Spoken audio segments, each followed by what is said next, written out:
Let me start by saying this video is not about this lens or this camera. I'm using the Nikon 105 2.5 AIS lens on the Leica SL2S. Again, it's not about that though.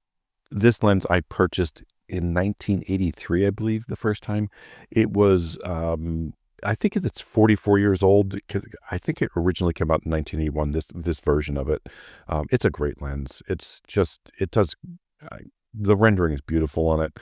I love the way it looks. Here's the thing. When I was doing these images, when I was post-processing them, I didn't zoom in once. Honest to God, I can't even tell you the images that I'm showing you on here if the eye is sharp, and I really don't care. I just like the looks of the images. The ones I liked, I I cropped to 4:3, and I was done and sent them to my client. If she likes the images, she comes back and says they're beautiful. I love them. That's all that matters to me. Now, these first couple here, I'm showing you this blue tint. You know, these windows in this building give me that blue tint because of that solar thing on them, and it drives me a little crazy, especially when I get into the first floor of the building where I'm getting mixed lighting from the window light coming in and the lights above, the light bulbs and the spotlights and everything else. The color mixture is horrible, but I try to do my best. And I'm shooting an auto ISO with a top ISO of 6400.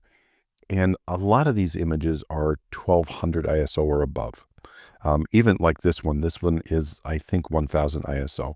The video makes all this look bright, but it's really not bright in this building. So, in this corner here, I'm probably at 3200 ISO with a couple at 6400. Because I have the camera set to 2/50th of a second because I didn't want camera shake. And yes, I know it has, the IBIS in it, but, she's going to move as well. IBIS does not work with a moving subject at all. You got to remember that. It only works for static objects. Anyway, this section here is so dark, again, the video makes it look so bright, but it's really dark in this section. And I actually had to have her lean forward. You can see where the light's hitting her face and missing on her forehead. This was at ISO 6400 as well. But getting back to lenses, my only thing that and it's a catch-22 for me because I want a small lens. I love small lenses, but I don't want a camera to have to fix barrel distortion or pin distortion.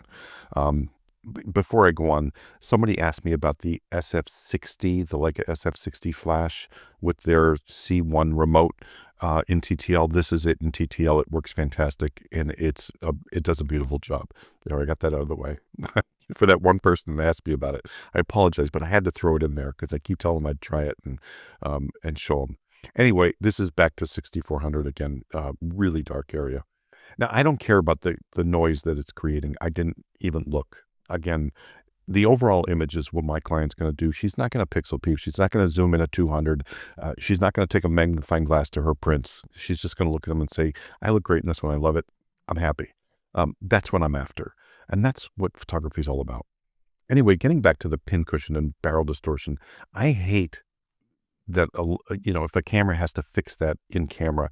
And, a lot of the smaller lenses have that issue. The resolution goes so far down, even with a 24 megapixel sensor. I hate that. So I always try to find lenses that don't have major pincushion or barrel distortion, that software has to fix, because I don't like the look of that. That's my only real gripe with lenses. I don't even care about, chromatic aberrations that much because I'm not in situations where I'm shooting trees in the middle of a sky with branches that I'm going to worry about that fringing. It does bother me. Don't get me wrong. And I think it's important to, have that corrected, but it's not the end all for me. I just wanted to say that. And, the unfortunate part is there's very few small lenses that give you, a good image out of camera without some kind of distortion.